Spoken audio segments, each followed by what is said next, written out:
Assalamualaikum, Beda. Selamat datang kembali di Guru Gembul Channel. Di masa pemerintahan Bung Karno dan awal pemerintahan Pak Harto, Indonesia membangun fasilitas-fasilitas yang megah untuk kebanggaan dan untuk fasilitas rakyatnya. Kita mengetahui ada Gelora Bung Karno, kemudian ada Jembatan Semanggi, kemudian ada Bendungan Jatiluhur, dan ada juga gedung DPR MPR. Tahukah Baraya bahwa di antara semua itu yang mengerjakannya dan atau yang merancangnya itu adalah seorang profesor jenius yang bernama Insinyur Sutami. Apa yang spesial dari beliau? Pertama, beliau prestasinya luar biasa. Sampai-sampai beliau adalah Menteri Pekerjaan Umum paling lama berkuasa di Indonesia, yaitu 12 tahun. Ada 4 kabinet yang terus-terusan memaksa dia untuk menjadi menteri. Tetapi hal yang sangat luar biasa adalah bahwa beliau hidup sangat-sangat sederhana. Coba Baraya bayangkan sebagai Menteri Pekerjaan Umum di mana beliau mengerjakan proyek-proyek raksasa di Indonesia, rumahnya sendiri itu bocor di mana-mana. Sampai ketika Lebaran, tamu-tamu datang, mereka kagetlah. Rumah dari orang yang nomor 1 membangun Indonesia itu justru bocor-bocor. Dan rumah itu ternyata juga bukan rumah dinas. Beliau memutuskan untuk tidak menerima fasilitas negara yang bagaimanapun, dan karena itu beliau lebih memilih untuk mencicil rumah yang rumahnya juga ternyata tidak layak untuk ukuran seorang menteri. Beliau pergi kemana-mana tidak dikawal, beliau tidak menerima tunjangan yang begini dan begitu, beliau hidup sederhana. Dalam takaran menteri paling berprestasi pada waktu itu, beliau memutuskan untuk tidak menerima tambahan uang dari mana-mana, hanya gajinya saja. Dan saya tidak benar-benar mengetahui apakah ini sebuah aib atau justru kedermawanan. Ketika beliau lengser dari jabatan menteri, beliau ternyata tidak memiliki penghasilan yang layak. Sampai rumahnya yang sering bocor itu alih-alih diperbaiki, justru malah beliau nunggak tidak mampu bayar listrik dan akhirnya listriknya dicopot. Beliau itu Menteri Pekerjaan Umum dan Menteri Kelistrikan Nasional, tapi setelah lengser, beliau tidak bisa bayar listrik. Begitu. Dan yang ironinya lagi adalah, beliau meninggal di usia 52 tahun, relatif muda, karena alasannya tidak mampu menanggung biaya rumah sakit. Beliau kena liver, juga ada kemungkinan kanker, kemudian beliau harusnya datang ke rumah sakit untuk pengobatan begini dan begitu, tapi karena biaya yang tidak cukup, beliau akhirnya meninggal. Nah, ini selevel menteri, Baraya. Kenapa beliau memutuskan untuk menjadi seperti itu? Ya karena apa? Sejak kecil keluarganya meneguhkan prinsipnya bahwa hidup itu harus sesuai dengan Islam, dan dalam Islam amanah itu harus diperjuangkan dan dijunjung tinggi. Jadi ketika sadar beliau menjadi menteri dengan anggaran paling besar di Indonesia, justru beliau ketakutan luar biasa, takut dan khawatir kalau ada dari uangnya itu yang bercampur dengan uang rakyat. Apakah Baraya percaya ada pejabat seperti itu di Indonesia? Ya ada, dan bukan hanya satu. Ternyata di Indonesia ada cukup banyak pejabat-pejabat yang sangat idealis sedemikian sehingga menolak untuk memiliki fasilitas negara dan menolak untuk hidup bermewah-mewahan hanya demi satu prinsip, menjaga amanah. Nah, di episode ini kita akan bahas beberapa orang di antara sekian banyak orang-orang yang seharusnya menginspirasi dan mengutuki para koruptor-koruptor di negara ini hari ini. Yuk kita mulai.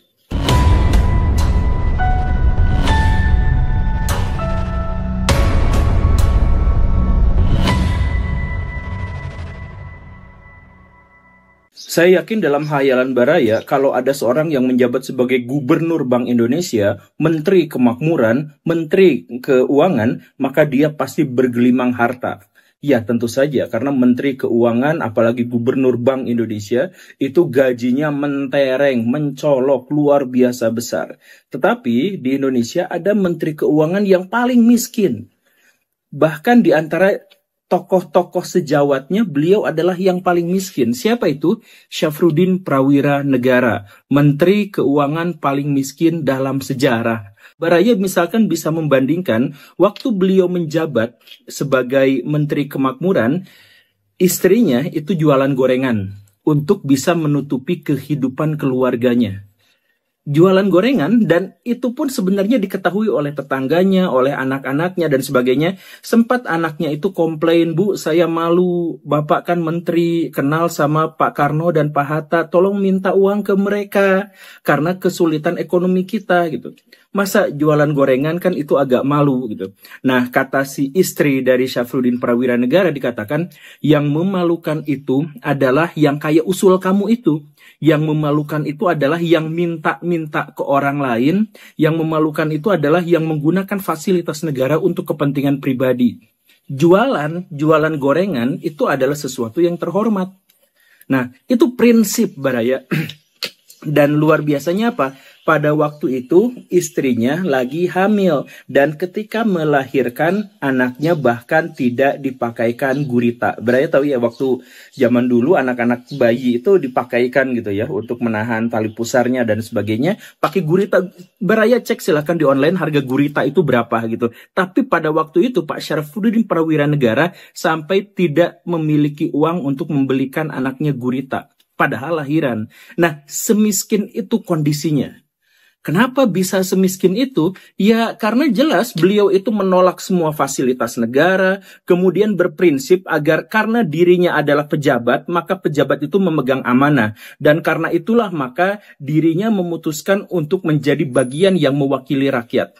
Termasuk dalam hal kemiskinan. Beliau Menteri Kemakmuran, ya kalau yang lain belum makmur, ya saya juga belum makmur. Karena itu justru adalah tanggung jawab saya. Selaku saya Menteri Kemakmuran tapi belum bisa memakmurkan, ya saya juga tidak layak untuk hidup makmur. Ada praktek yang unik yang dijalankan dalam kehidupannya. Yaitu begini, kalau di rumah ada cadangan makan sampai 5 hari berikutnya, cadangan beras misalkan sampai 5 hari berikutnya, itu beliau anggap sebagai sesuatu yang berlebihan. Karena itu, maka kalau ada cadangan hari ke-6, itu wajib diserahkan kepada fakir miskin, kepada orang lain. Jadi jatah dirinya, jatah makanannya itu tidak boleh lebih dari 5 hari. Kalau lebih harus dibagikan kepada orang lain. Nah, ini berarti bayangkan Baraya semiskin apa kehidupan beliau, tapi kemiskinan itu dia putuskan sendiri. Karena apa? Amanah. Sempat ini bukan hanya soal menolak korupsi, tentu saja. Ini bukan soal menolak kolusi, tentu saja. Dia tidak sama sekali untuk melakukan hal-hal yang semacam itu. Tapi sempat bahkan beliau itu menolak hal-hal yang halal. Ada ormas Islam datang. "Pak, Bapak kan Menteri Kemakmuran, saya minta ini untuk ormas, ini untuk yatim piatu, ini untuk ini itu dan sebagainya, untuk pendidikan dan sebagainya. Bisa nggak proyeknya itu diserahkan kepada saya?" Itu kan halal sebenarnya, itu kan proyek yang diserahkan untuk masyarakat, ya dialokasikan ke dia juga boleh. Tapi Pak Syafruddin Prawira Negara pada waktu itu menolaknya. Alasannya apa? Berarti kamu datang ke sini menganggap saya adalah orang dalam. Jadi silahkan ikut prosedur yang berlaku. Begitu hati-hatinya beliau terhadap uang amanah negara yang diserahkan kepada dirinya. Maka alih-alih bermewah-mewahan, beliau itu tertekan dan terus-terusan hidup dalam ketakutan dan kesedihan karena takut kalau amanahnya itu tidak terlaksana. Nah, dengan prinsip seperti itu, Baraya mau nggak kalau orang-orang semacam itu tuh kita edotensei gitu. Kita jadikan mereka itu adalah pemimpin-pemimpin dan pejabat-pejabat untuk hari ini. Karena sebetulnya ya kita tuh butuh untuk hari ini orang-orang yang seperti itu. Bukan hanya pencitraan, bukan hanya pamer omon-omon anti korupsi dan sebagainya. Bukan, tapi benar-benar bekerja dan menampakkan diri kepada masyarakat dan menunjukkan langsung pada contoh untuk memelihara amanah. Begitu. Ada lagi nggak? Ada banyak Baraya. Saya bilang juga banyak. Tapi ya karena kita keterbatasan durasi, kita misalkan cek Pak Hugeng. Nah, Pak Hugeng itu adalah salah satu pejabat paling jujur di Indonesia juga. Dan beliau adalah satu-satunya polisi yang dinotis sama Gus Dur. Jadi Gus Dur itu pas ditanya tentang polisi jujur, Gus Dur itu menyebut 2 diantaranya itu hanya lelucon. Polisi tidur dan patung polisi. Yang satu lagi Pak Hugeng. Pak Hugeng Iman Santoso. Nah, ini legend banget di antara para kepolisian, Baraya. Jadi Pak Hugeng ini orang yang meniti karir kepolisian sampai posisi tertinggi jadi Kapolri, tapi tidak ada satupun di dalamnya itu yang urusannya dengan suap, urusan orang dalam, urusan koneksi dan sebagainya, semuanya urusan prestasi. Dan selain prestasi itu kejujurannya itu legendaris banget, Baraya. Jadi misal ya, beliau itu sempat pas awal-awal karir kepolisian ya, beliau itu sempat ditawarin fasilitas perabotan rumah, mobil yang mewah-mewah di Medan itu sama pengusaha Medan untuk melancarkan bisnisnya apa segala rupa kayak gitu. Tiba-tiba dikirimin ke rumahnya. Istrinya kaget. "Papa, ini kenapa ada paket-paket banyak kayak gini?" "Oh, ya udah simpen di luar sana semuanya, simpen di pinggir jalan. Kalau ada yang mau ngambil silakan aja." Gitu. Jadi Sigma male banget. Gitu. Karena apa? Karena itu adalah uang haram. Kemudian pernah juga disuap. Disuap sama duit banyak, ditolak. Disuap sama cewek, dikasih, ya itu juga ditolak gitu. Jadi ini benar-benar Sigma male. Jadi kalau misalkan orang zaman sekarang itu dikatakan cobaan untuk cowok zaman now itu adalah harta tahta wanita, itu tidak mempan sama sekali untuk Pak Hugeng. Pak Hugeng itu ditawarin tahta karena prestasi, dia tuh bukan gara-gara apa-apa, gara-gara amanah. Ditawarin cewek, dia tolak. Ditawarin harta, dia tolak sama sekali. Bukan hanya harta haram yang jelas-jelas itu melanggar amanahnya, yang halal pun kalau itu meragukan, itu sama beliau tuh ditolak. Misalkan gini, kan beliau itu sangat legendaris, sangat membanggakan. Dia tuh dicintai sama rakyat, dicintai sama pemerintah. Karena itu, maka istrinya tuh satu waktu buka toko bunga. Ternyata laku. Karena apa? Ya karena dicintai itu. Wah, itu toko bunganya Pak Hugeng, toko bunganya Pak Hugeng. Langsung rakyat berdatangan ke sana untuk membeli. Tak berapa lama setelah itu Pak Hugeng menutupnya. Kenapa? Ya iyalah saya tutup. Ya karena ini kan sebenarnya orang-orang membeli ke sini itu ternyata gara-gara dia suka sama saya. Ya itu sama sekali gak profesional, itu justru malah mematikan usaha-usaha toko bunga yang lain. Karena itu tutup saja. Nah begitu. Itu kan halal, tapi ditutup gitu. Karena khawatir itu mengganggu usaha-usaha orang lain dan takut dirinya akhirnya dikultuskan. Terus ada hal yang halal lain yang dia tolak. Ini yang halal loh ya, bukan haram. Yang halal. Jadi suatu kali ada istri dari Duta Besar PBB untuk Indonesia datang berkunjung, kemudian mobilnya dicolong orang, hilang.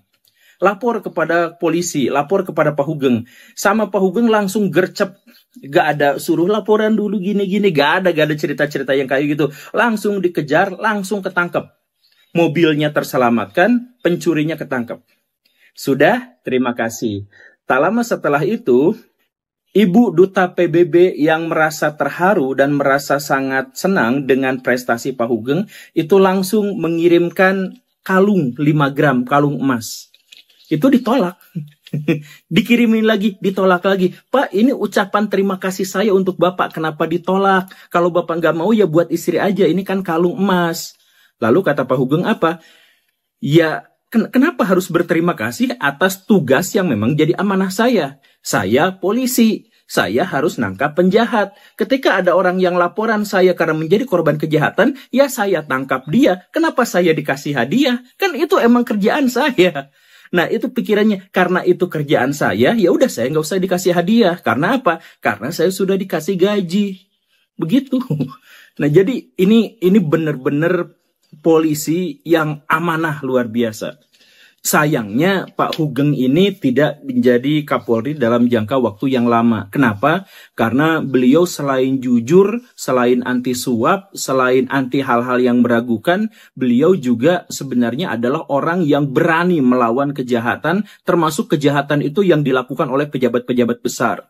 Jadi beliau dipecat itu gara-gara urusan berhadapan dengan mafia. Jadi kalau tidak salah ceritanya dulu tuh ada kasus Sum Kuning. Baraya silahkan cek. Jadi kasus Sum Kuning itu ada perempuan penjual telur diperkosa sama banyak anak pejabat di geng-beng gitu loh. Nah sama si anak pejabat itu memfitnah dan bahkan Sum Kuning itu ditulisi sebagai anak buah PKI. Jadi udah mah diperkosa, kemudian duitnya diambil, kemudian dia dinistakan dan dituntut di pengadilan sebagai orang komunis. Nah, ini Pak Hugeng tidak terima. Pak Hugeng langsung bikin tim khusus untuk menyelidiki ini. Tapi ketika menyelidiki itu dan kemudian baru secercah ketahuan bahwa anak-anak pejabatlah pelaku dari pemerkosaan ini, langsung timnya dihentikan. Timnya tidak boleh lagi beroperasi dan tak lama setelah itu Pak Hugengnya dipecat dari jabatan dan kemudian pensiun. Setelah pensiun, apa yang terjadi? Orang-orang baru sadar bahwa dia adalah satu-satunya pejabat tinggi kepolisian yang tidak punya mobil. Semuanya adalah demi amanah. Makanya sampai-sampai orang-orang kemudian maksa dia untuk beli mobil baru gitu. Sampai teman-temannya itu keroyokan ngasih sumbangan untuk memberikan dia mobil gitu. Karena apa? Ya ternyata sepanjang karirnya beliau tuh gak punya mobil. Dan satu hal yang penting adalah beliau, Pak Hugeng itu adalah satu-satunya Kapolri di Indonesia yang masih mengatur lalu lintas di perempatan jalan dan tanpa difoto. Tanpa difoto ya. Ingat, Kapolri tapi masih ngatur lalu lintas dan tanpa difoto. Itu tentang betapa amanahnya orang yang namanya Hugeng itu. Makanya di batu nisannya beliau itu dengan bangga hati mengatakan bahwa alhamdulillah saya telah membuktikan bahwa iman saya benar-benar santosa. Kan namanya itu adalah Hugeng Iman Santosa gitu ya. Jadi imannya tetap santosa. Jadi apa? Perbuatan amanahnya, perbuatan baik dan kejujurannya selama ini dimotivasi oleh dorongan bahwa dirinya harus amanah. Ini sebenarnya satu hal yang harus kita garis bawahi dan sekali lagi Baraya, bukan hanya 3 orang tadi yang kita sebut. Ada banyak sebenarnya tokoh-tokoh anti korupsi di Indonesia yang memegang jabatan, memegang amanah, memegang uang besar, tapi beliau tidak gelap mata. Tidak korupsi, sama sekali menolak suap, berhadapan dengan cewek juga menolaknya, berhadapan dengan mafia juga dihajar, dan sebagainya itu banyak. Baraya misalkan bisa cek Pak Muhammad Hatta tentang betapa zuhudnya beliau gitu. Sampai ya itu sama, listriknya dimatiin gara-gara nggak sanggup bayar listrik. Itu Pak Muhammad Hatta. Kemudian kita juga mengetahui Pak Mar'i Muhammad. Itu tokoh yang luar biasa bersih. Kemudian Baharudin Lopa. Itu pejabat yang luar biasa. Baraya silahkan cek, ternyata banyak orang-orang di Indonesia yang tetap amanah, tetap konsisten, tetap idealis dalam perjuangan. Walaupun beliau memiliki kesempatan untuk mendapatkan uang yang sebesar-besarnya. Dan satu hal yang harus saya garis bawahi di sini juga adalah bahwa motivasi mereka semuanya itu adalah agama. Jadi kalau saya sering membandingkan orang-orang zaman sekarang, kalau disebut ustadz, disebut ulama, disebut orang alim tuh kalau dia pakai sorban, kalau dia dalilnya banyak, kalau dia tuh punya pesantren, itu disebutnya tuh orang alim, orang soleh gitu. Sedangkan orang-orang zaman dulu merepresentasikan kesolehannya adalah dengan amanah. Pak Hugeng itu nggak pakai sorban, Baraya. Pak Muhammad Hatta itu nggak pakai jubah. Kemudian Pak Sukami itu nggak pernah gembar-gembor saya hafalan Quran sekian, nggak pernah. Yang mereka tunjukkan itu adalah langsung kinerja di lapangan dan bahkan tidak dipublikasikan. Ini serius tidak dipublikasikan. Dia tidak menuliskan bahwa saya tuh dulu gini-gini. Enggak pernah. Di foto enggak, di video enggak, dituliskannya juga enggak. Semua cerita-cerita yang barusan itu didapatkan dari orang-orang terdekatnya. Yang orang-orang terdekatnya juga tetap dikasih tahu supaya jangan bilang apa-apa terkait saya. Jadi semua cerita-cerita yang mengharukan barusan itu baru diceritakan setelah orang-orang yang dimaksud itu meninggal. Pas di zamannya, mereka semua dilarang untuk menceritakan kebaikan dari tokoh-tokoh itu. Tidak ada pencitraan di situ. Tidak ada kamera dan video di situ. Tidak ada motivasi politik untuk dikasihani di situ. Sepenuhnya adalah karena saya menjabat, inilah amanah saya, maka saya terbebani oleh amanah ini seumur hidup saya. Dan saya harus menyelesaikannya demi rakyat, demi negara, demi bangsa. Semoga menginspirasi. Terima kasih karena sudah menyimak. Saya Guru Gembul. Assalamualaikum warahmatullahi wabarakatuh.